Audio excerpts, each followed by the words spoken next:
तो हेलो बच्चों, चलिए आज हम आप लोग का इकोनॉमिक्स का जो जैक बोर्ड का हुआ है फाइनल एग्जामिनेशन एनुअल एग्जामिनेशन 2022 का उसका सॉल्यूशन देख लेते हैं। 40 ऑब्जेक्टिव क्वेश्चन है एमसीक्यू और देखते हैं कि कितने आप लोगों ने सही किए हैं। और जो अगर अगले साल जो बच्चे देख रहे हैं तो आप देख सकते हैं कि किस तरह से 2022 में क्वेश्चन पेपर पूछा हुआ था। तो चलिए हम लोग सीधे चलते हैं।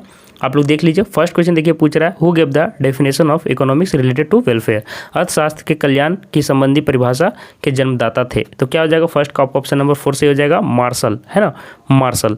चलिए सेकंड नंबर क्वेश्चन में चलते हैं। सेकंड नंबर क्वेश्चन में देखिए पूछ रहा है कि विच इकोनॉमी हैज़ ए को existence of private and the public sectors. निम्न में से किस अर्थव्यवस्था में निजी क्षेत्र एवं सार्वजनिक क्षेत्र का सह अस्तित्व होता है। तो क्या हो जाएगा, सेकंड का ऑप्शन नंबर आपका थर्ड सही हो जाएगा, मिक्स्ड इकोनॉमी, मिश्रित अर्थव्यवस्था। ठीक है, थर्ड नंबर ऑप्शन आपका बिल्कुल सही हो जाएगा। चलो थर्ड नंबर क्वेश्चन देखो क्या पूछ रहा है कि which economist first use the word micro and macro in economics. अर्थशास्त्र में व्यष्टि और समष्टि का प्रयोग सर्वप्रथम किस अर्थशास्त्री ने किया था। तो थर्ड का ऑप्शन नंबर क्या सही हो जाएगा बच्चों, थर्ड का ऑप्शन नंबर 30 सही हो जाएगा, है ना। देख लीजिए रैगनर फ्रीज, है ना। चलिए फोर्थ नंबर क्वेश्चन में चलते हैं।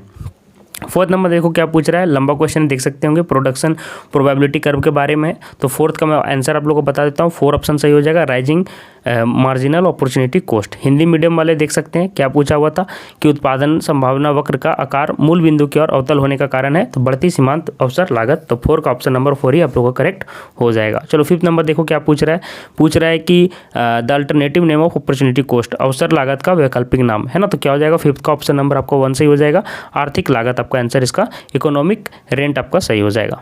ठीक है, आगे देखो 6 नंबर क्वेश्चन क्या पूछ रहा था कि consumers behaviour is studied in, उपभोक्ता व्यवहार का अध्ययन किया जाता है। तो 6 का ऑप्शन नंबर सेकंड आपको सही हो जाएगा, माइक्रो इकोनॉमिक्स मतलब सूक्ष्म अर्थशास्त्र में। ठीक है, चलो 7 नंबर क्वेश्चन देखो, यहाँ पे आप लोग का पूछा हुआ है कि how do we calculate marginal utility, है ना। तो मार्जिनल यूटिलिटी का आप लोगों को फॉर्मूला याद होना चाहिए। 7 का थर्ड हो जाएगा delta TU by delta Q, है ना। 7th नंबर क्वेश्चन का आंसर था। हिंदी मीडियम वाले भी देख सकते हैं कि मार्जिनल यूटिलिटी का फॉर्मूला क्या होता है, ठीक है, सीमांत उपयोगिता का। आगे देखो 8th नंबर क्वेश्चन है कि who propounded the ordinal utility theory, है ना। उपयोगिता का कर्मवाचक सिद्धांत किसने दिया। तो 8th का ऑप्शन नंबर 4 सही हो जाएगा, है ना, ये आ जाएगा हिक्स एंड हेलन। ठीक है, तो 8th का ऑप्शन नंबर 4 सही हो जाएगा, हिक्स एवं हेलन। 9 नंबर क्वेश्चन देखिए पूछ रहा है इंडिफरेंस का पूछ रहा है, यहाँ पे उदासीनता वक्र होता है। तो क्या हो जाएगा, 9th का ऑप्शन नंबर हो जाएगा 3 सही हो जाएगा, बोथ 1 and 2, मतलब कि मूल बिंदु की ओर उन्नोत्तर और अवनोत्तर दोनों हो सकता है। ठीक है, तो यहाँ पे 3 ऑप्शन आप लोग का बिल्कुल सही हो जाएगा। 10 नंबर देखिए पूछ रहा है demand for gulab jamun due to low price of rasgulla, बोलता है रसगुल्ला की कीमत कम होने से गुलाब जामुन की मांग क्या हो जाएगी। 10th का ऑप्शन नंबर 2 सही हो जाएगा, विल बी लेस, मतलब कम हो जाएगी, है ना। देखिए 11th नंबर में पूछ रहा है कि बजट लाइन इंडिकेट्स, बजट रेखा इंगित करती है। तो 11th का ऑप्शन नंबर ए सही हो जाएगा, प्राइस रेशियो, मूल्य अनुपात। ठीक है, 12th नंबर क्वेश्चन देखो पूछ रहा है कि मार्जिनल रेट ऑफ सब्सटीट्यूशन, है ना, इंडिकेट्स, क्या हो जाएगा, 12 का ऑप्शन नंबर 3 सही हो जाएगा, स्लोप ऑफ इंडिफरेंस कर्व, है ना। देखिए 12th नंबर का आप लोग का 13 नंबर में चले आ जाते हैं। If the increase in income of consumer reduces the demand for commodity x, the commodity x will be, यदि उपभोक्ता की आय में वृद्धि से वस्तु एक्स की मांग कम हो जाती है तो वस्तु एक्स होगी। तो 13 का आपका ऑप्शन नंबर सही हो जाएगा 4 नंबर, है ना, गिफिन वस्तु। 14 नंबर में देखिए पूछ रहा है कि आप लोग पढ़ सकते हैं, काफ़ी लेंदी है ना। तो मांग की चीज़ की लोच क्या होगी, यहाँ पे 14 का आंसर आपको मैं डायरेक्ट बता दे रहा हूँ, 4 होगा, शून्य होगा आपका आंसर। ठीक है, कि किसी वस्तु की मांग रेखा कीमत के समांतर है तो क्या हो जाएगा, 0 हो जाएगा, शून्य हो जाएगा आंसर। 15 नंबर देखिए पूछ रहा है कि consumers equilibrium takes at a point where, उपभोक्ता का संतुलन उस बिंदु पर होता है जहाँ। तो 15 का ऑप्शन नंबर ए 1 सही हो जाएगा, MU, है ना, सीमांत उपयोगिता, marginal utility is equal to price. ठीक है, चलो 16 नंबर में देखो क्या पूछ रहा है कि for Giffen goods price elasticity of demand is, Giffen वस्तुओं के लिए कीमत मांग की लोच होती है, कैसी होती है। 16 का 1 ऑप्शन सही हो जाएगा, पॉजिटिव हो जाएगा, धनात्मक आपका सही हो जाएगा। चलो 17 नंबर में देखो क्या पूछ रहा है कि for the 2 instruments labour L and capital K what will be the form of production function. तो 17 का ऑप्शन नंबर आपको फर्स्ट सही हो जाएगा, Q is equal to function L और K का। ठीक है, चलिए देखिए 17 नंबर के बाद 18 नंबर क्वेश्चन क्या है कि व्हाट इज और आर, है ना, व्हाट इज आर पूछ रहा है कि फैक्टर्स ऑफ प्रोडक्शन, उपभोक्ता उत्पादन के साधन क्या है। 18 का ऑप्शन नंबर 4 सही हो जाएगा, इनमें सभी हो जाएंगे, लैंड कैपिटल, लेबर, भूमि, पूंजी, श्रम। आगे देखो 19 नंबर पूछ रहा है कि when total product is maximum then marginal product, जब कुल उत्पाद अधिकतम है ना है तब सीमांत उत्पाद क्या हो जाएगा। तो 19 का ऑप्शन नंबर 3 सही हो जाएगा, शून्य, है ना, 0। 20 में देखिए eight which time all the factors of production में बी चेंज्ड, है ना, वह कौन सा समय है जिसमें उत्पादन के सभी साधन परिवर्तित किए जा सकते हैं। 20 का ऑप्शन नंबर आपका 2 सही हो जाएगा, दीर्घकालीन, लॉन्ग रन। ठीक है, आगे देखो 21 में क्या पूछ रहा है कि each point of the isopod curve refers to the combination of two instruments that the blank दिए हुए ऑब्जेक्ट दे प्रोड्यूस ओनली। समुत्पाद वक्र का प्रत्येक बिंदु दो साधनों के वैसे संयोग को दर्शाता है जो वस्तु की खाली स्थान मात्रा का उत्पादन करते हैं। 21 का ऑप्शन नंबर सही हो जाएगा बच्चों आपका 2, है ना, इक्वल, समान। ठीक है, आगे देखिए 22 नंबर में क्या पूछेगा बच्चों। 22 नंबर में देखिए क्या पूछ रहा है, at what level of production does a judicious producer want to produce according to the law of variable ratio.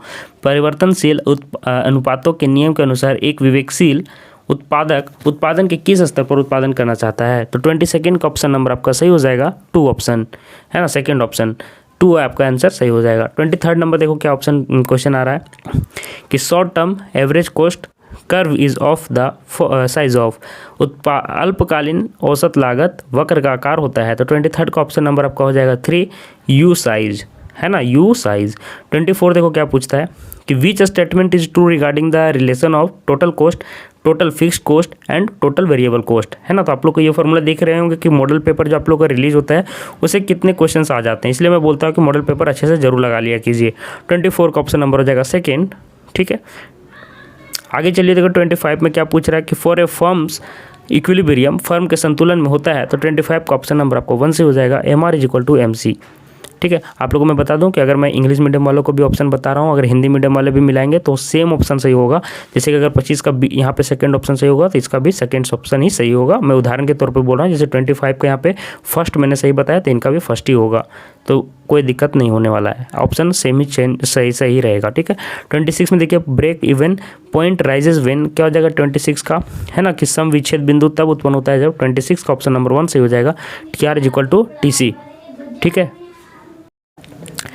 27 number में देखिए पूछ रहा है कि supply creates it's on demand, who said it, पूर्ति अपने लिए मांग स्वयं ही उत्पन्न कर लेती है, किसका कथन है। तो 27 का आपको ऑप्शन नंबर सही हो जाएगा 4 ऑप्शन, प्रोफेसर JB से, है ना। 28 नंबर देखिए क्वेश्चन आप लोग पढ़ सकते हैं कि 40% वृद्धि हुई है परंतु पूर्ति में 10% की वृद्धि हो तो वस्तु की पूर्ति होगी। तो 28 का ऑप्शन नंबर आपका 3 सही हो जाएगा, बेलोचदार, है ना, इन इलास्टिक। आगे देखो क्या पूछ रहा है 29 में कि demand is in a state of excess when. 29 का ऑप्शन नंबर करेक्ट हो जाएगा 3 option, third option, demand is higher than supply. ठीक है, हिंदी मीडियम वाले भी देख सकते हैं, मांग अधिक की स्थिति में क्या होती है, पूर्ति की तुलना में मांग अधिक होती है, 3 ऑप्शन से हो जाएगा। 30 नंबर क्वेश्चन देखिए अब क्या है कि in which market product differentiation is found, है ना, किस बाजार में वस्तु विभेद पाया जाता है। तो 30 का ऑप्शन नंबर 1 से हो जाएगा, मोनोपोली, एकाधिकार में। 31 नंबर क्वेश्चन देखिए पूछ रहा है कि what type of goods do all the firms produce in a full competitive market, है ना, पूर्ण प्रतियोगिता बाजार में सभी फर्में किस प्रकार की वस्तुओं का उत्पादन करती है। तो 31 का ऑप्शन नंबर सेकेंड से हो जाएगा, होमोजीनियस, समरूप। ठीक है, 31 का 2 हो जाएगा। 32 में देखिए क्या पूछा हुआ है कि what is the relation between the AR curve and the MR curve under monopoly, एकाधिकार के अंतर्गत AR वक्र और MR वक्र में क्या संबंध है। 32 का आपका ऑप्शन नंबर सही हो जाएगा, first, AR greater than MR। ठीक है, आगे देखिए 33 में क्या पूछ रहा है कि in which type of product structure is there one and only one producer of an article, बोलता है किस बाजार की बाजार संरचना में किसी वस्तु का एक और केवल एक उत्पादक होता है। तो 33 का ऑप्शन नंबर 2 सही हो जाएगा, एकाधिकार, मोनोपोली बाजार में।